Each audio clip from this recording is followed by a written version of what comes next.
Robert பிக்டன் அப்படிங்கிறவர் வந்து என் கையில் விளங்க மாட்டதுக்கு முயற்சி பண்ணி ஒரு கையில் விளங்க மாட்டிட்டாரு, இன்னொரு கையில் விளங்க மாட்டாரப்போ நான் தட்டி விட்டேன், அந்த சத்தம் போட்டேன். அவர் ரூமில் என்னை கூட்டு போய் இது கையை விளங்க மாட்ட முயற்சி பண்ணார். நான் அவர் தகராறு பண்ணி தட்டி விட்டேன். உடனே அவர் கத்தி எடுத்து என்னை வயிற்றில் குத்திட்டாரு. உடனே நான் என்ன பண்ணேன், அந்த கத்தியை எடுத்து அவர் முகத்தில் குத்திட்டேன். டாக்டர் அதை கேட்டுட்டு அதை ரெக்கார்ட் பண்ணிக்கிறாங்க. ரெக்கார்ட் பண்ண கொஞ்ச நேரத்தில் அதே ஹாஸ்பிட்டலுக்கு அந்த ராபர்ட் பிக்டன் பன்றி விடக்கூடிய பண்ணை வச்சுருந்துருக்காங்க. அதுக்கப்புறம் அதை க்ளோஸ் பண்ணிட்டாங்க. அந்த இடத்துல தான் அந்த சொசைட்டின்னு ஆரம்பிச்சிது. பெரிய லெவலில் ஆட்டம் பாட்டம் கொண்டாட்டம் அப்படின்னு நடத்திட்டு இருக்கோம். அதில் வந்து இந்த பெண் வந்து காசு திருடுறதுக்கு முயற்சி பண்ணான். காசு திருடுறதை நான் பார்த்து கையங்களமாக பிடிச்சி காவல்துறையில் ஒப்படைக்கலான்னு சொல்லிட்டு விலங்கு போட்டேன். அவள் வந்து கத்தி எடுத்து என்னை குத்திட்டு அவளையும் குத்திக்கிட்டான். Piggy palace good time society ஓஹோன்னு ஓடுது. எங்கெங்கே இருந்தோ பெண்கள்லாம் வராங்க, ஆண்கள் வராங்க, சந்தோஷமாக இருக்காங்க, குடிக்கிறாங்க, போகிறாங்க. இந்த மாதிரி இருக்குது. அதில் நிறைய பேர் பாலியல் தொழிலாளிகள் பெண்கள் வராங்க. அப்போ வரக்கூடிய ஆண்கள் அவங்க கூட இருக்காங்க, அப்புறம் போயிடுறாங்க. அந்த மாதிரி இருக்குது. அந்த சமயத்தில் அங்கே வேலை செய்கிறவங்களெல்லாம் விசாரிக்கிறாங்க. அப்போ அதில் ஒருத்தர் சொல்கிறாரு, இதை மாதிரி இவரோட காரில் இந்த விஷயத்தை நம்மளுக்கு வெளியே கொண்டு வரணும் அப்படின்னு ஒரு திட்டத்தோட இவர் ஒரு கேஸ் போட்டு ஜெயிலில் போடுறாங்க. ஜெயிலில் இவர் கொஞ்ச நாள் இருக்கார். ஜெயிலில் இருக்கையில் அங்கே கூட ஜெயில் நட்புன்னு ஒன்று இருக்குல்ல, அங்கே புதுசாக நண்பர்கள் சேருவாங்க. இவர் டைம் பாஸுக்கு வர்றது கிடையாது. இவர் கதையை சொல்லுவார், அவர் கதையை சொல்லுவார். அப்போ இப்படி தான் இவங்க டைம் பாஸ் ஆகும். அப்படி பேசையில் ரெண்டு பேரும் ரொம்ப நெருக்கமான நண்பர்கள் ஆகிறாங்க. அப்போ அவர் செஞ்ச தவறுகள்லாம் இவர் சொல்கிறாரு. அப்போ இவர் சொல்கிறாரு, தான் செஞ்ச தவறுகளை அவர்கிட்ட சொல்கிறார். என்ன சொல்கிறார், நான் இது வரைக்கும் 49 பெண்களை கொலை பண்ணியிருக்கேன். சொசைட்டிக்கு வரக்கூடிய பெண்களில் பாலியல் தொழில் பண்ணக்கூடியவங்களை பார்த்து செலக்ட் பண்ணி என்ன பண்ணுவேன், என் ரூமுக்கு கூட்டு போய் அவங்கள கையில் விலங்க போட்டு அவங்கள கழுத்தை நெரிச்சு கொண்டு போவேன். பன்றி இறைச்சியை கட்டுற மாதிரி கட்டி தலைகீழே கட்டி அவங்கள வந்து பார்ட்டாக கட் பண்ணி, இவங்க ஏற்கனவே பண்ண வச்சுருந்தாங்க இல்லையா, அதில் ஏகப்பட்ட அந்த ஏரியாவில் ஏகப்பட்ட பன்றிகள் இருக்குது. அந்த பன்றிகளுக்கு இந்த கொல்லப்பட்ட பெண்ணின் பாகங்களை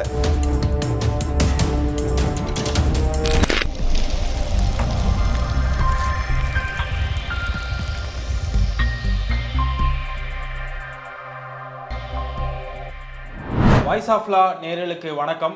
இன்றைய சிறப்பு நேர்காணலில் நம்மோடு இணைந்திருக்கிறார் ரிட்டையர்டு ஏசிபி ராஜாராம் அவர்கள். வணக்கம் சார். வணக்கம் சார். தொடர்ந்து நம்ம பல்வேறு வழக்குகளை குறித்தும் அதனுடைய பின்னணிகள் குறித்தும் தொடர்ந்து பார்த்துக்கிட்டு இருக்கோம். அந்த வகையில் இன்னைக்கு எந்த வழக்கை பற்றி சார் பார்க்க போகிறோம்? அதாவது கனடா நாட்டில் ராபர்ட் பிக்டன் அப்படிங்கிறவர் வந்து 49 பெண்களை கொலை பண்ணியிருக்காரு. ஆமாம், அவரை எப்படி பண்ணார், எப்படி காவல்துறையில் மாட்டினார், எப்படி ஜெயிலில் இருந்தார், ஜெயிலில் எப்படி இறந்தார் அப்படிங்கிறத பற்றி பேச போகிறோம். அதாவது 1997ஆம் ஆண்டு மார்ச் மாதம் 23ஆம் வெண்டிலைன் ஈஸ்டர் அப்படின்னு சொல்லிட்டு ஒரு லேடி, அவங்க வந்து ஒரு வீட்டு கதவை தட்டுறாங்க. கதவை தட்டப்போ அந்த வீட்டில் இருக்கவங்க கதவை திறந்து பார்க்குறாங்க. ஒரு பெண், அதாவது அந்த பெண் வந்து ஒரு கையில் விலங்கு மாட்டப்பட்டிருக்கு. வயிற்று வந்து கத்தியால் குத்தப்பட்டு வலி தாங்காமல் அப்படியே அமுக்கி பிடிச்சிட்டு இருக்காங்க, கதறாங்க. அப்போ அவங்க அந்த வீட்டில் இருக்கக்கூடியவங்க கேட்குறாங்க, என்ன யாருன்னு. அப்போ தான் அவங்க பேரை சொல்கிறாங்க. அப்போ உடனே அந்த பெண்ணை காப்பாற்றும் முயற்சியில் உடனடியாக ஆம்புலன்ஸுக்கு ஃபோன் பண்ணுறாங்க. ஆம்புலன்ஸ் வந்து அந்த பெண்ணை வந்து ஹாஸ்பிட்டலுக்கு கூப்பிட்டு போகிறாங்க. அங்கே போய் ஹாஸ்பிட்டலில் அட்மிட் ஆகி அந்த பெண்ணை வந்து பேசக்கூடிய நிலைமைக்கு வராங்க. அப்போது வந்து அவங்க விசாரிக்கிறாங்க, டாக்டர்ஸ் விசாரிக்கிறப்போ அந்த பெண் சொல்கிறாங்க, தன்னோட பேர் வந்து இது மாதிரி வெண்டிலைன் ஈஸ்டர் அப்படின்னு சொல்கிறாங்க.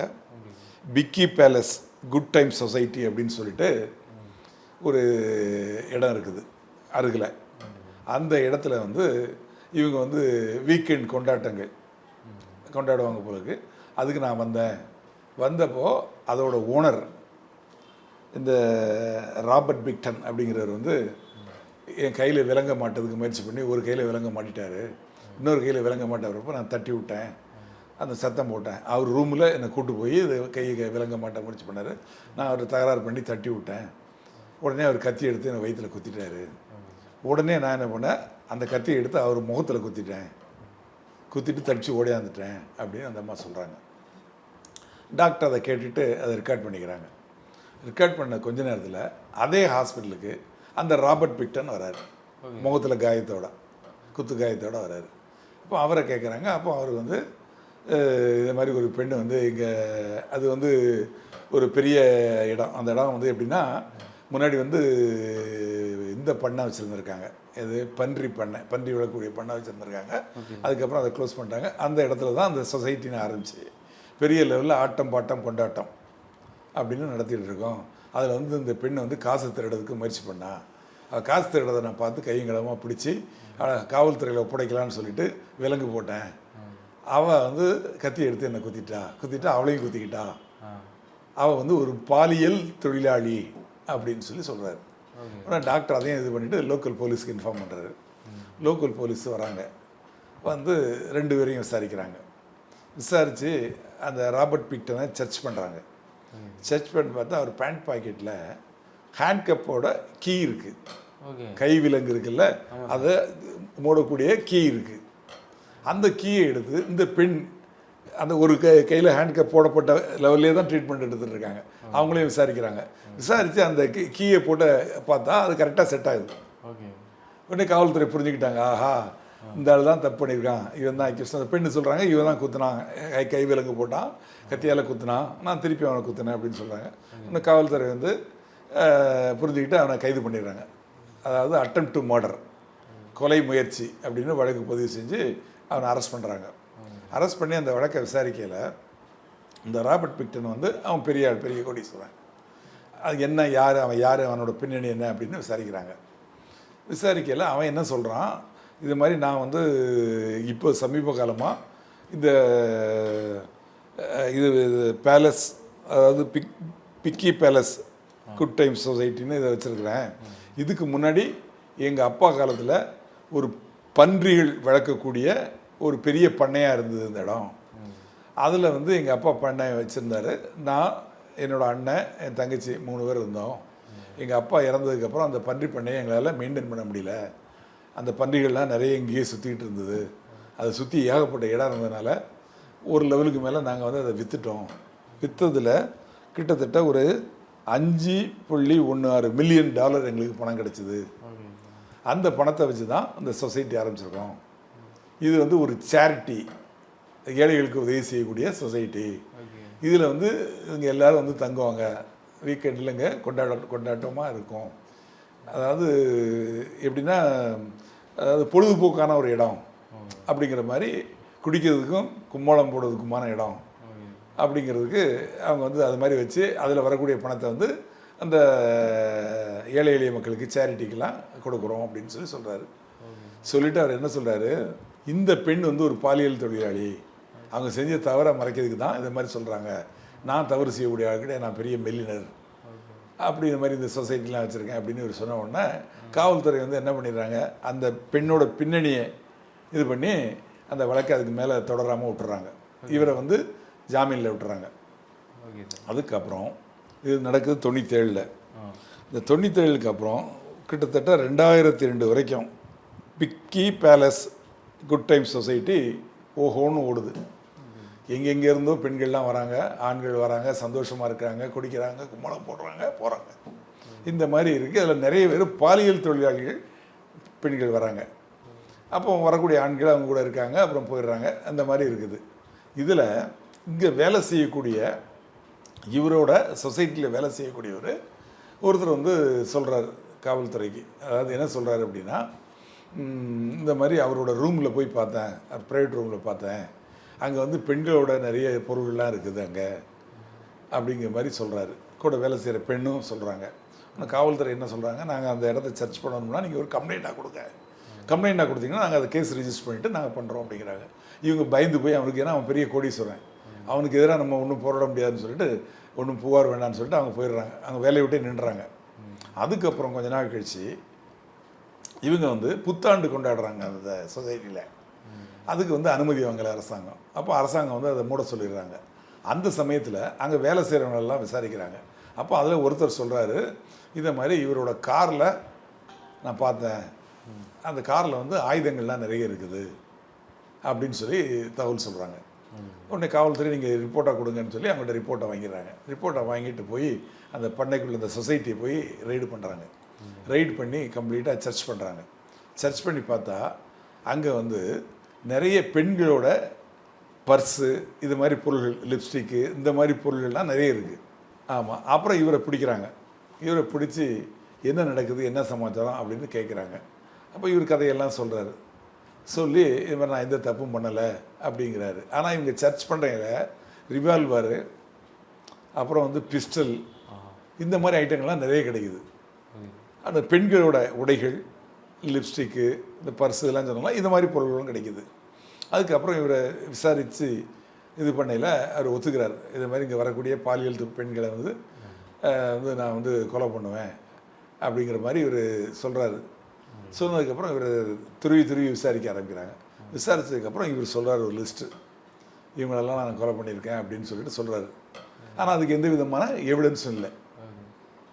உடனே காவல்துறை என்ன பண்ணுறாங்க, இவர் கேஸ் போட்டு ரிமாண்ட் பண்ணிடுறாங்க. ரிமாண்ட் பண்ணி இவருக்கு நிறைய விஷயம் இருக்குது, இந்த விஷயத்தை நம்மளுக்கு வெளியே கொண்டு வரணும் அப்படின்னு ஒரு திட்டத்தோட இவர் ஒரு கேஸ் போட்டு ஜெயிலில் போடுறாங்க. ஜெயிலில் இவர் கொஞ்ச நாள் இருக்கார். ஜெயிலில் இருக்கையில் அங்கே கூட ஜெயில் நட்புன்னு ஒன்று இருக்குல்ல, அங்கே புதுசாக நண்பர்கள் சேருவாங்க. இவங்களுக்கு டைம் பாஸ் வேறு, டைமே இவங்களுக்கு எது டைம் பாஸுக்கு வர்றது கிடையாது. இவர் கதையை சொல்லுவார், அவர் கதையை சொல்லுவார். அப்போ இப்படி தான் இவங்க டைம் பாஸ் ஆகும். அப்படி பேசையில் 2 பேரும் ரொம்ப நெருக்கமான நண்பர்களாகிறாங்க. அப்போ அவர் செஞ்ச தவறுகள் எல்லாம் இவர்கிட்ட சொல்கிறாரு. அப்போ இவர் சொல்கிறாரு, தான் செஞ்ச தவறுகளை அவர்கிட்ட சொல்கிறார். என்ன சொல்கிறார், நான் இது வரைக்கும் 49 பெண்களை கொலை பண்ணியிருக்கேன் அப்படின்னு சொல்கிறாரு. அவர் ஆச்சரியப்பட்டு 49 பெண்களை கொலை பண்ணியிருக்கீங்களா, எப்படிங்க கொலை பண்ணீங்க அப்படின்னு கேட்குறாரு. அப்போ இவர் சொல்கிறாரு, இது மாதிரி எங்கள் சொசைட்டிக்கு வருவாங்க, வரக்கூடிய பெண்களில் பாலியல் தொழில் பண்ணக்கூடியவங்கள பார்த்து செலக்ட் பண்ணி அவங்கள வந்து என்ன பண்ணுவேன், என் ரூமுக்கு கூப்பிட்டு போய் அவங்கள கையில் விலங்கு போட்டுருவேன். விலங்கை போட்டு அவங்கள கழுத்தை நெரிச்சு கொன்னுடுவேன். கழுத்தை நெரிச்சு கொன்னதுக்கப்புறம் அவங்கள வந்து பன்றி இறைச்சியை கட்டுற மாதிரி கட்டி தலைகீழே கட்டி அவங்கள வந்து பார்ட்டாக கட் பண்ணி, இவங்க ஏற்கனவே பன்றி பண்ணா வச்சுருந்தாங்க இல்லையா, அதில் ஏகப்பட்ட அந்த ஏரியாவில் ஏகப்பட்ட பன்றிகள் இருக்குது. அந்த பன்றிகளுக்கு அந்த கொல்லப்பட்ட பெண்ணின் பாகங்களை துண்டு துண்டாக வெட்டி உணவாக போட்டு வரோம். போட்டுட்டு அதில் சில போர்ஷன்ஸை மட்டும் எடுத்து அதை மிருக கொழுப்புன்னு சொல்லுவாங்க இல்லையா. இப்போ இவங்க பன்றி பண்ண வச்சுருக்காங்க, பன்றிலாம் இருக்கு இல்லையா அவங்ககிட்ட, அதிலிருந்து எடுக்கக்கூடிய அந்த கொழுப்பு இருக்குல்ல, அந்த கொழுப்புல இருந்து என்ன தயாரிப்பாங்க அப்படின்னா சாக்லேட் தயாரிக்கிறதுக்கு அதை பயன்படுத்துவாங்க, லிப்ஸ்டிக் தயாரிக்கிறதுக்கு பயன்படுத்துவாங்க. அதுக்காக கொண்டு நான் விற்றுருவேன் அப்படின்னு சொல்லி அந்த அந்த இறந்து போனவங்களோட பாடியிலேருந்து எடுக்கக்கூடிய கொழுப்பை எடுத்து அதுக்கு யூஸ் பண்ண வரான். சில சேரிட்டிஸ், அதாவது அந்த அனாதை இல்லங்கள் இருக்கு இல்லையா, அதுக்கு வந்து நிறைய கேக்கு இதெல்லாம் செஞ்சு கொடுப்பாராம். சாஸ்லாம் பண்ணல, அதையும் கலந்து கொடுத்துருக்கேன் அப்படின்னு சொன்னாராம், பெருமையாக சொன்னாராம் அதை. அப்போ சொன்னாராம், நான் கொலை பண்ண 49 யாரும் கண்டுபிடிக்க முடியாது, நான் இன்னும் ஒரு கொலைக்காக தான் எதிர்பார்த்துருந்தேன், 50 கொலையாகும் அப்படின்னு நினச்சி, ஆனால் அதுக்கு முன்னாடி போலீஸ் என்னை பிடிச்சிட்டாங்க அப்படின்னு சொல்லியிருக்காரு. இவர் சொன்னதை அங்கே இவர் கூட இருந்தார் இல்லையா அந்த நண்பர் வந்து அவர் வந்து ஒரு குற்றவாளி இல்லை, குற்றவாளி வேடத்தில் வந்து ஒரு காவலர். அவர் கம்ப்ளீட்டாக இவர் சொன்னது எல்லாத்தையும் ரெக்கார்ட் பண்ணிட்டார். ஆமா, ரெக்கார்ட் பண்ணி அதுக்கப்புறம் இவரை வெளியே எடுத்து கஸ்டடி எடுத்து விசாரிக்கிறாங்க. நீ இது மாதிரி சொன்னது உண்மைதானா, இவர் மறுக்க முடியல, ஏன்னா சொன்னது எல்லாம் ரெக்கார்டாக இருக்குது. அதுக்கப்புறம் இவர் சொல்றாரு என்னென்ன விஷயங்கள் அந்த காலத்தில் இவங்க அப்பா பன்றி பண்ண வச்சிருந்தது, அதுக்கப்புறம் வந்து இவங்க அண்ணன் தம்பி 2 பேரும் அதை கண்டினியூ பண்ணது, அப்புறம் அங்கே சிஸ்டர் விலகி போனது, அதுக்கப்புறம் இவங்க வந்து இந்த சொசைட்டி ஆரம்பிச்சதுக்கப்புறம் இந்த மாதிரி கொலைகள்லாம் பண்ணது, இந்த விஷயங்கள் எல்லாத்தையும் அவர் சொல்கிறாரு. இது எல்லாத்தையும் அதுக்குள்ள சாட்சியங்கள்லாம் என்னென்ன அப்படிங்கிறத கலெக்ட் பண்ணுறாங்க. கலெக்ட் பண்ணி கடைசியில் 49 பேரில் 20 பேருக்கு தான் கொலை செஞ்சதுக்கு சாட்சியங்கள் கிடைச்சிது. அந்த 20 பேரை கொலை செஞ்சதா வழக்கு போட்டாங்க. வழக்கு போட்டதில் ஒரு 6 பேர் அந்த கேஸில் மட்டும் இவருக்கு தண்டனை கொடுக்குறாங்க, ஆயுள் தண்டனை. அந்த ஆயுள் தண்டனை ஜெயிலில் இருக்கிறாரு. ஜெயிலில் இருக்கிறப்போ இவரை கூட இருக்கிற ஒருத்தரையே வந்து இவரை குத்திடுறாரு, காயம்பட்டு ஹாஸ்பிட்டலில் இருந்து இவர் இறந்து போயிடுறாரு. ஆக ஒரு பெரிய பணக்காரராக பிறந்து பன்றி வளர்க்கக்கூடிய பண்ணை வச்சிருந்த ஒரு ஓனரோட மகனாக பிறந்து அந்த பன்றிகள் கூடயே வளர்ந்து அந்த பன்றிகளையே வந்து இறைச்சாக்கி எல்லாம் பண்ணிட்டு கடைசியில் சேரிட்டி ஹோம் அப்படின்னு சொல்லிட்டு ஆரம்பித்து குடிக்கவும் கும்மாளம் போடுறதுக்கும் வரக்கூடிய ஆட்களாய அதில் உள்ள பாலியல் பெண்களை கொலை பண்ணி அவங்க உடலை துண்டு துண்டாக்கி அதை பன்றிகளுக்கு இறைச்சியாக போட்டு மீதி இருக்க பகுதியை வந்து மிருக கொழுப்பாக சாக்லேட் தயாரிக்க, அப்புறம் லிப்ஸ்டிக் தயாரிக்க எல்லாம் பண்ண 49 பேரை கொலை பண்ண ஒரு மனிதன் அத்தியாயம் ஜெயிலில் முடிஞ்சுது. இதுலேருந்து என்ன தெரியுது அப்படின்னா, அதாவது ஒரு மனிதனை வந்து நல்ல ஒழுக்கத்தோடு இருக்கணும், தவறான பாதையில் போகக்கூடாது, மற்றவங்களுக்கு எந்த கெடுதலும் பண்ணக்கூடாது. இப்போ ஒன்றுமே தவறு செய்யாத அவங்க பாலியல் தொழிலாக இருக்கலாம், ஆனால் அந்த பெண்கள் எந்த தவறுமே செய்யலை, இவருக்கு எந்த கெடுதலும் பண்ணலை. ஆனால் அவங்கள ஒவ்வொருத்தரையும் கொன்று அவங்க உடம்பை தலைகீழே கட்டி வச்சு அதை பாற்பாற்றாக வெட்டி இந்த மாதிரி ஒரு கொடூர செயல் பண்ணியிருக்காங்க. கொடூர கொலை, கொடூர அந்த செயல்கள் எல்லாமே கொடூரமாக இருந்தது. அப்படி தப்பி வந்து ஒரு பெண் காவல்துறையில் கம்ப்ளைண்ட் கொடுத்தோம், அதிலிருந்தும் தப்பிச்சு வந்தார். ஆனால் கடைசியில் காவல்துறை பண்ண ஒரு ட்விஸ்டில் ஜெயிலில் இருந்து கூட இருக்கிற ஒரு காவலர்னு தெரியாமல் அவர்கிட்ட இவர் எல்லாத்தையும் உளறி அதில் மாட்டிக்கிட்டு கடைசியில் ஜெயில் தண்டனையாகி அப்புறம் கொலையும் செய்யப்பட்டார், ஜெயிலேயே கொலை செய்யப்பட்டார். ஆக தவறுகள் செய்யக்கூடாது, தவறு செஞ்சால் நிச்சயமாக தண்டனை உண்டு. அதாவது சட்டத்தின் தண்டனையும் உண்டு, ஆண்டவரின் தண்டனையும் உண்டு. ஆனால் இதை பார்க்கக்கூடிய நேயர்கள் நிச்சயமாக தவறு செய்யக்கூடாது, தவறு செய்யும் எண்ணத்தை வளர்க்கக்கூடாது. உங்கள் நண்பர்களுக்கும் உங்களுக்கு தெரிந்தவர்களுக்கும் எல்லாருக்கும் தவறு செய்யக்கூடாது அப்படிங்கிறத நீங்கள் இதை தெரியப்படுத்துங்க. இந்த வீடியோ மூலமாக நீங்கள் தெரிஞ்சுக்க வேண்டியது, நம்ம வந்து நல்ல ஒழுக்கத்தோடையும் நல்ல நடத்தையோடையும் மற்றவங்களுக்கு உதவி செய்யும் மனப்பான்மையோடு இருக்கணும் அப்படிங்கிறத நீங்கள் தெரிஞ்சுங்க. நன்றி, வணக்கம்.